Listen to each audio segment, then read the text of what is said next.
કે કારણ કે એક વૈષ્ણવ મને બોધ આપ્યો એટલે મેં કીધું કે અમારું જે થવું હોય થાય, નરકમાં જવું જાય, તમારે શું છે? મેં કીધું હવે પૂરું થઈ ગઈ વાત. મેં કીધું સાવ સાચી વાત છે. મને હમણાં જ બ્રહ્મબોધ આપ્યો એટલે ઘણી જગ્યાએ આવી ફટકાર ખાઈ લઉં છું, પણ મેં કીધું તો અંદર ગયો એવા આમ ધુસમટ થતા બહાર આવ્યા કે આને કંઈક પ્રશ્ન કરવો છે. પ્રશ્ન કરો એટલું બોલે જાતો, કેમ તમારાથી આમ બોલાય કેમ? એટલે અહીંની વાત નથી, જો નામ પાડવું હોય તો પાડી દઉં, કારણ કે અહીંને કોઈ સાથે સંબંધિત વાત નથી, પણ એ ન લેવાય એ સારી વાત છે. આવીને હું તો એકદમ દગાઈ ગયો કે શું કહેવા માંગે, શું પ્રશ્ન કરવા માંગે છે કે તમે કૃષ્ણાશ્રય ગ્રંથ ઉપર પ્રવચન કરતા હતા, કૃષ્ણાશ્રય ગ્રંથમાં મર્યાદી ક્યાં આવ્યો એ બતાવો. કૃષ્ણાશ્રય ગ્રંથમાં મર્યાદી ક્યાં હોય તમે બતાવો. કૃષ્ણાશ્રય ગ્રંથની અંદર મેં કીધું મહાપ્રભુજીના એક ગ્રંથમાં તમે મર્યાદી શબ્દ બતાવી દો. ચાલો તો હું તમને દંડવત કરી દઉં. હું તમને પ્રશ્ન કરું છું કે મહાપ્રભુજીના કયા ગ્રંથમાં મર્યાદ એવો શબ્દ છે એ બતાવો. ચાલો, મર્યાદી કયા ગ્રંથમાં છે તમે મને બતાવો. કૃષ્ણાશ્રયમાં ના આવે, હું તો કહું છું આવે. મર્યાદી આવે ને વલ્લભકુલે આવે ને બધા આમાં આવે. કૃષ્ણાશ્રયમાં બધા છે, કૃષ્ણના આશ્રય જ પડ્યા છીએ. મર્યાદી ક્યાં પડ્યા છો તમે? કૃષ્ણના આશ્રયમાં પડ્યા છો કે મનોરથીના આશ્રય પડ્યા છો? કોના આશ્રય પડ્યા છો? મેં કીધું તમે ક્યાં આવે એમ વાત કરતા હો, આપણે બધાએ કૃષ્ણના આશ્રયમાં પડ્યા છીએ. જો તમે કૃષ્ણાશ્રયને માનતા હો, હું કૃષ્ણનો આશ્રિત છું, તમે કૃષ્ણના આશ્રિત છો.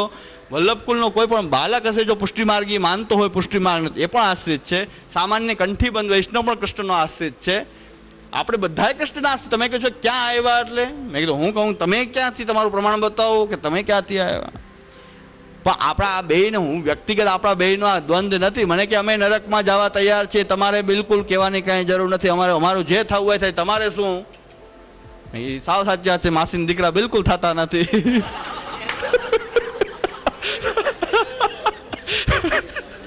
હું તમે કહો છો હું જવા તૈયાર છું, પણ મનોરથ ન મૂકું. આનંદની વાત છે, કરો. મેં કીધું મને કાંઈ વાંધો નથી.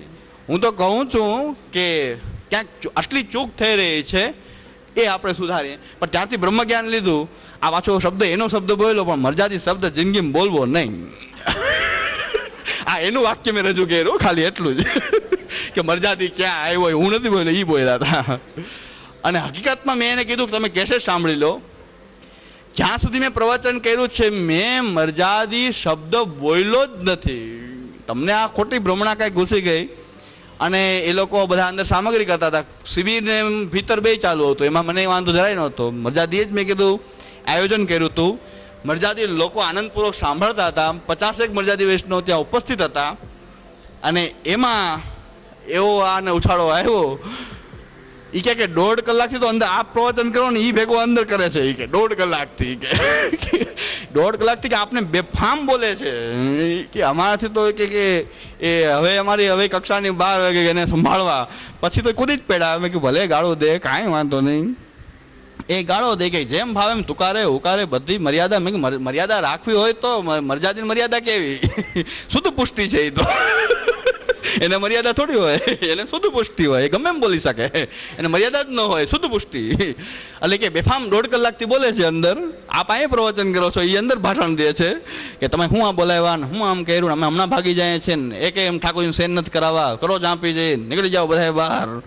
મને કે અમે બધા અત્યારે વયા જવાના છીએ. આ તો મેં તો રોકીને રાખ્યા, પહેલાં બહાર ચર્ચા કરી લઉં. બધા વયા જવાનું. મેં વયા જાવ તો મારે કાંઈ વાંધો નથી. મારે મેં કાંઈ લેવા દેવાનું, મનોરથી વિચારવાનું છે. મારે ક્યાં તમારું કંઈ મોનતાર ખાવો છે? હું તો હમણાં હાલી વયો જવાનું છું. આ તો જેને ખવડાવવાની એને ચિંતા કરો, મારે શું ચિંતા? વયા જાઉં, વાંધો તમારે વિસ્તારપુર, મારે શું વાંધો છે? પણ તમે જો મને એમ કહેતા હો કે તમારે શું, તો પછી હવે બચાવવાનો કોઈ ઉપાય શું? મહાપ્રભુજીને આપણે એમ કહી દઈએ કે અમે નરકમાં જવા તૈયાર છીએ, તમારે શું? વાત પૂરી જ થઈ ગઈ. તો કાંઈ નહીં. મહાપ્રભુજી કે મારે કાંઈ નહીં, તમે હવે આનંદથી તમારે જે કરવું હોય કરો. ત્યારથી મેં પ્રતિજ્ઞા કરી કે મર્યાદી શબ્દ જિંદગીમાં બોલવો નહીં. બીજું નામ લેવું, શ્રી કૃષ્ણ શણું 4 વાર વધારે બોલવું, પણ મર્યાદી કરવું નહીં. ગિરિરાજ ધરણ કે જય. કાયમ માટે મેં કીધું આપણો આ છેડો ફાડી નાખો. આ ભાઈ બોલ્યા હતા, જે ભાઈ મેં કીધું 50 જણા અહીંયા હાજર છે, મર્યાદી ઓછામાં ઓછા 50 છે. આ શિબિર મને એને ખબર છે, મર્યાદી મારી શિબિર સાંભળીને, જેને મારી શિબિર સાંભળીને ખબર છે કે આ બોલ્યા વગર રહેશે નહીં, કાંઈક ને કાંઈક બોલશે જ. એ તવિથાનું બોલશે, એ મર્યાદનું બોલશે, મનોરથનું બોલશે, બોલ્યા વગર રહેશે નહીં. એને ખબર હતી તો એ મને પધરાવ્યો છે. અને એને બધું બરાબર બધી વાતની ક્યાં થતી, હું મારી મેળે આવ્યો નથી, બોધ કરવામાં આવ્યો નથી, પાછું તમને હું પર્સનલી ઓળખતો પણ નથી, એ ભાઈ કોણ હતા એ હું પર્સનલી ઓળખતો નથી. એટલે મેં કીધું આમાં આટલા બધા હતા, બધા આનંદથી સાંભળતા હતા, એમ કહેતા હતા કે નહીં અમને આનંદ આવી રહ્યો છે, તમને એટલો ઉછાળો કેમ આવ્યો? મેં કીધું એક વાર્તા અમે નાનપણમાં ભણતા હતા કે એક ઘરમાં પિતા આવ્યા, બોર લઈને આવ્યા, એ છાબડીમાં એને બોર મૂક્યા, છોકરાથી રહેવાનું નહીં. એ પિતાએ કીધું બધાએ સમૂહ મળે ત્યારે બધાએ ખાવાનો બોર, ઓલાથી રહેવાનું નહીં, 2-4 બોર ખાઈ લીધા. પછી પિતાએ જોયું કે આમાંથી કોઈ બોર ખાધા તો છે. પછી બધાને કીધું કે બોર ખાઈ જાવ તો કાંઈ વાંધો નથી, પણ ઠળિયો જો ગળામાં રહી જાય ને તો બહુ હેરાનગતિ થઈ જાય ને કંઈક એ માણસ મરી જાય ત્યાં ઓલાને પીડા થવા માંડી. જે ખાઈ ગયો તો બોર એને તરત જ આમ પીડા ઉપડી. એનાથી રહેવાનું નહીં કે મેં બોરનો ઠળિયો ફેંકી દીધો હતો, એટલે ઠળિયો ફેંક્યો હતો એટલે ખાઈ ગયો હતો. ઓલાને એમ હતું કે આમાં કોને કેવું, હવે આમાં સીધું તો કહેવાય નહીં કે તમે આમાંથી કોણ ખરાબ છે, આમાં કેમ ગોતવા? તો કોઈ ખરેખર આમાં કોણ કેવા હશે? તો બધાય પુષ્ટિ છે, બધાય ભગવતી બનીને બેઠા છે. આમાં કોણ? મેં કીધું 50માંથી મેં મારે એ ખબર હતી કે આ કોને રેચ એટલો બધો લાગ્યો, તમે પ્રકટ કરી દીધું કે મેં ઠળિયો ફેંકી દીધો હતો. આ બધું તમારે લાગુ પડ્યું. આટલામાં તમે આવ્યા, આ ઠળિયાવાળા તમે નીકળ્યા કે મેં તો ઠળિયો ફેંકી દીધો હતો, મેં ઠળિયો ફેંકી દીધો હતો. તો એનો મતલબ કે તમે બોર ખાધો. આ કોઈ બોલ્યા નહીં, કોઈ વાંધો ન આવ્યો, કદાચ મનમાં સમસમી ગયા હોય તો આમ નામ બેઠા હતા બિચારા. તા એક બાપાએ આવ્યા બહાર. બાપા આવીને બહુ સરસ બ્રહ્મ જ્ઞાન આપ્યું કે તમે આટલા બધા ખીજાવો છો. હું બાબાએ શું કીધું છે? તવીથા મોટા ન રાખવા, આપણે નાના વસાવવા.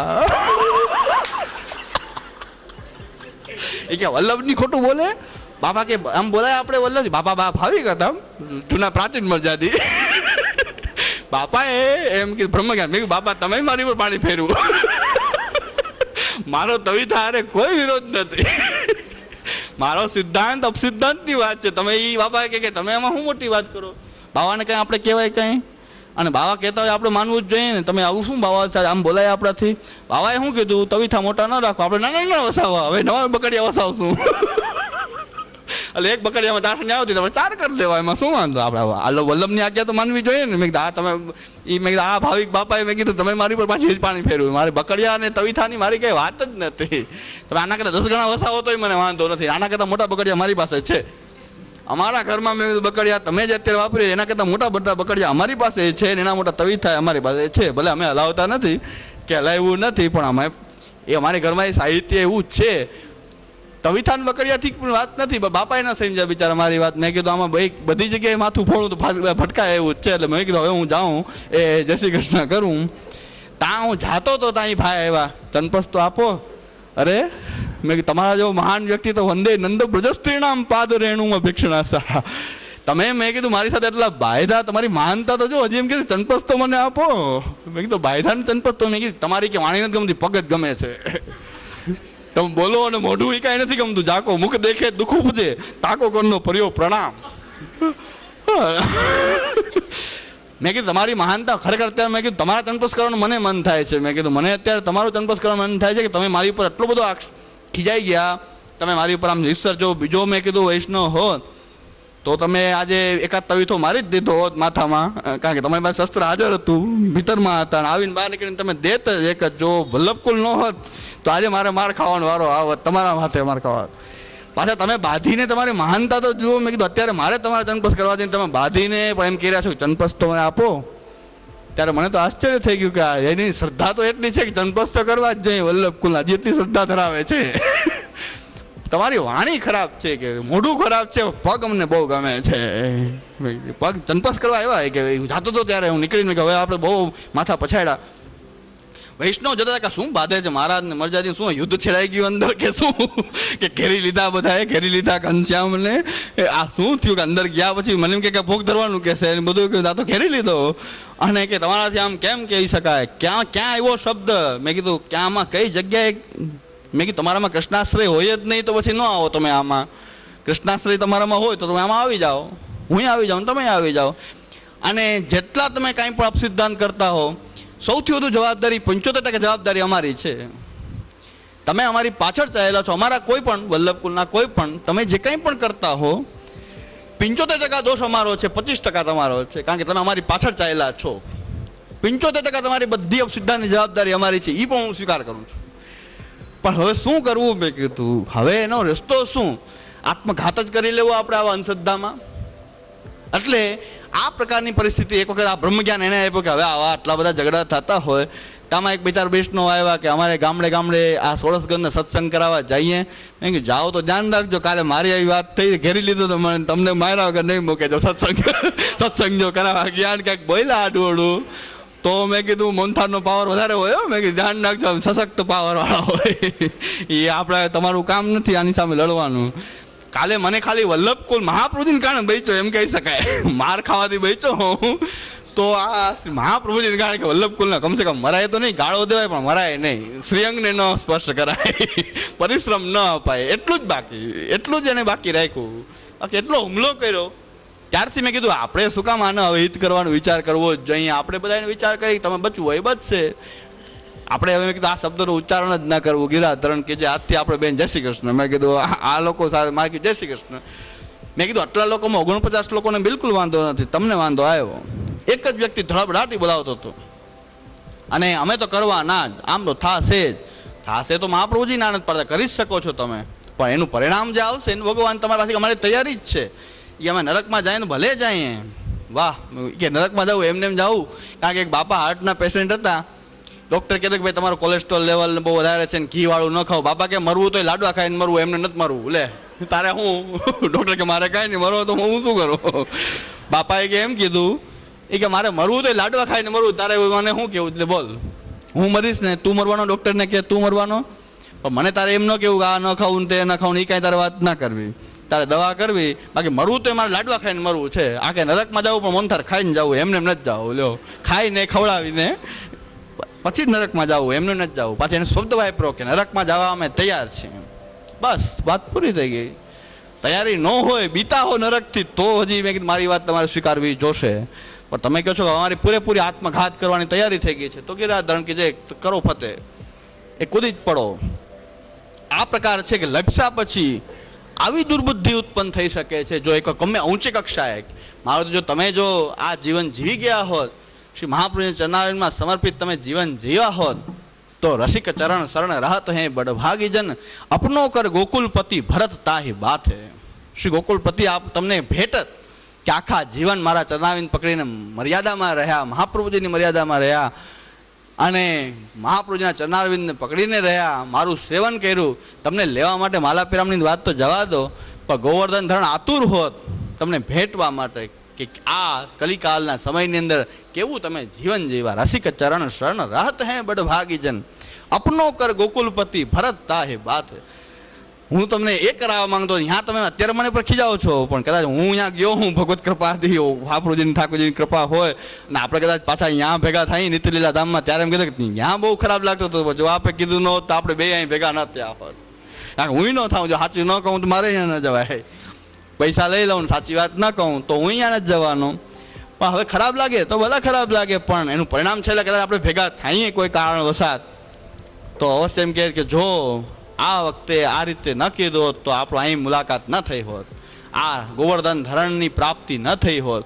કારણ કે જે પ્રાપ્ત થઈ ગયું છે એને આપણે ભોગવી ન શકાય. આ જ મહાપ્રભુજીનો વિષય છે પુષ્ટિ, પ્રવાહ અને મર્યાદા. પુષ્ટિ અને પ્રવાહ અને મર્યાદાનું પાર્થક્ય શું એટલું જો સમજી લેવામાં આવે તો પછી વક્ષ્યામી સર્વ સંદેહા ન ભવિષ્યંતિ યસ્સુ તે. મેં જે નિશ્ચય કર્યો હતો એને ભંગ કર્યો એ માફી માંગી લઉં છું. એ જીવ સ્વભાવ હતો દુષ્ટા, જીવાહા સ્વભાવ હતો દુષ્ટા, એ ક્ષમા માંગી લઉં છું. પણ એ અહીંના કોઈ લોકોની વાત નથી, આ તો જ્યાં ઘટના બની ત્યાંની વાત કરું છું. અહીં તો વાતાવરણ બાકું જે હોય ભગવત ઈચ્છા છે. કારણ કે એક વ્યક્તિ એમ કીધું કે અહીં બધા સાત્વિક છે. મહાપ્રભુજી જ કહે છે સાત્વિક, મેં અહીંયા વર્ષ દિવસ આવી અને મહાપ્રભુજીના ગ્રંથ સાત્વિક લોકો વચ્ચે જ કહું છું. કારણ કે મહાપ્રભુજી કહે છે એ જ અધિકારી છે સાત્વિકાહા ભગવત ભક્તાહા. એ કે આપને જે થતું હોય છે તો અહીંયા બધા સાત્વિક છે. મેં કીધું તો બહુ ઉત્તમ વાત છે. તો જલ્દી મેં કીધું નિર્ગુણતા આવશે, સાત્વિક હશે તો જલ્દી એ ગ્રાસ્પ કરી લેશે. તો આનંદની વાત છે. અહીં બધા સાત્વિક હોય તો આનંદની વાત છે. સાત્વિકોનો તો આ માર્ગ જ છે. સાત્વિકોનો તો અહીં પ્રવેશ પહેલા થશે. કારણ કે પહેલા અધિકારી મહિના જ મહાપ્રભુજી એને. કારણ કે નિર્ગુણતા સાત્વિક પછી તરત જ નિર્ગુણતા છે. તો સાત્વિક રાજસ હોય, તામસ હોય રાજસ થાય, સાત્વિક થાય, સાત્વિકતાથી નિર્ગુણતા આવે. બધાય સાત્વિક હોય તો આનંદની વાત છે.